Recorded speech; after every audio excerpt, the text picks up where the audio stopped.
चलो देखते हैं क्या है। Fluid container is containing a liquid of density rho, और वो ऊपर की तरफ जा रहा है accelerating upward with acceleration a along the incline plane of inclination alpha. ठीक है, ये अल्फा है। Angle of inclination theta of free surface simple है। ठीक है, एक चीज ध्यान रखना हमेशा कि लिक्विड का जो फ्री सरफेस होता है वो हमेशा settles perpendicular to effective gravity.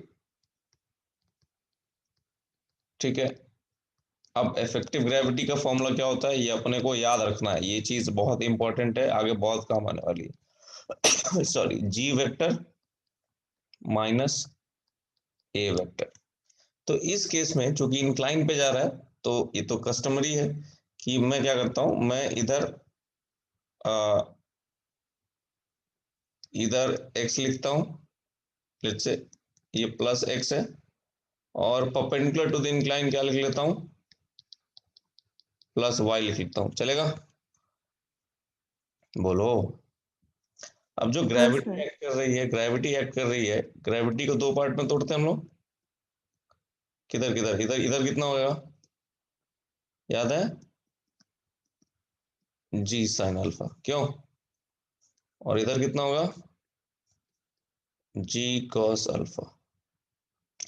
तो ये जो मेरा जो जी वेक्टर है वो क्या होगा बोलो तो, जी वेक्टर होगा जी साइन अल्फा आई कैप माइनस जी कॉस अल्फा जे कैप। बोलो।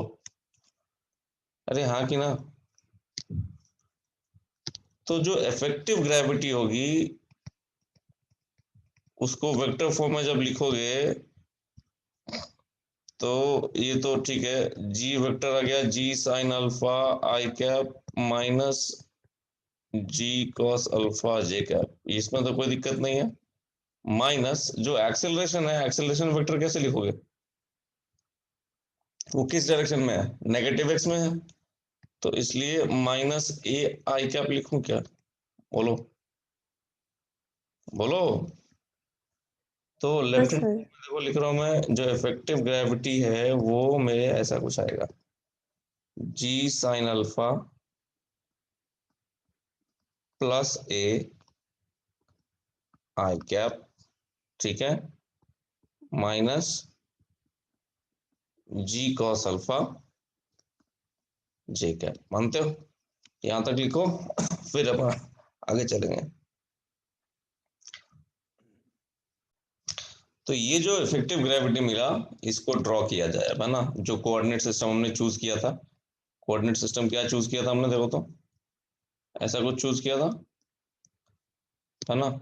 ये था हमारा एक्स एक्सिस, ये था ना, और ये था हमारा वाई एक्सिस। क्यों?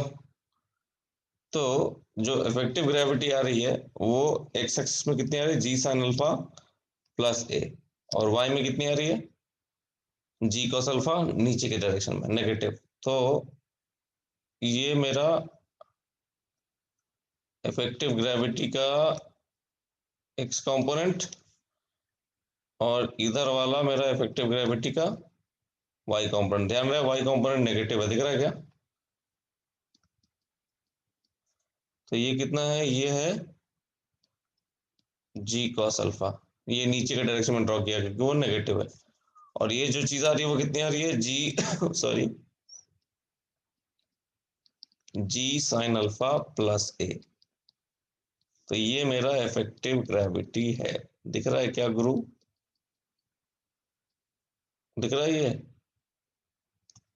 अरे बोलो, हाँ सर। है ना? ये इफेक्टिव ग्रेविटी के परपेंडिकुलर सेटल होगा लिक्विड। ठीक है, मतलब ऐसा सेटल होगा, कैसा होगा अभी दिखाता हूं। The liquid will settle in a direction perpendicular to this effective gravity like this.